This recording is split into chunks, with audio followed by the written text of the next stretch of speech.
સમાચાર પંચમહાલથી પ્રાપ્ત થઈ રહ્યા છે। પંચમહાલના ગોધરામાં મુખ્યમંત્રીના આદેશને ઘોડીને પી ગયા બાબુઓ। ગોધરાની સરકારી કચેરીમાં બેફામપણે વીજળીનો વ્યય થતો જોવા મળ્યો છે। જિલ્લા કલેક્ટર કચેરી સંકુલ બિલ્ડિંગમાં ધોળા દિવસે લાઇટો ચાલુ છે। જિલ્લા પંચાયત ભવન કચેરીની બિલ્ડિંગમાં ધોળા દિવસે વીજળીનો વ્યય થતો કેમેરામાં કેદ થયો છે। અનેક કચેરીની અંદર ઓફિસમાં લાઇટ, પંખા, વીજળી જેવા જે ઉપકરણો છે તે ચાલુ જોવા મળ્યા છે।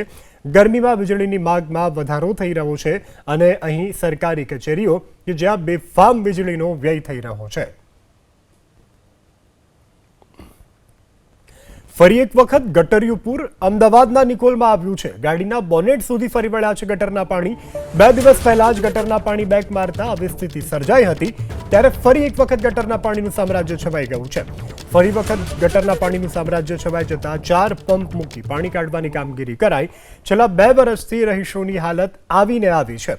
આ અંગે ધારાસભ્ય બાબુ જમના પટેલે મ્યુનિસિપલ કમિશનર સાથે મુલાકાત કરી હતી, પણ સ્થિતિ હજુ ઠેરની ઠેર છે। સ્થાનિકોએ જણાવ્યું કે દાવાઓ કરવામાં આવ્યા હતા કે 10 દિવસમાં સમસ્યાનું સમાધાન આવી જશે, પણ કોઈ જાતનું સમાધાન આવ્યું નથી।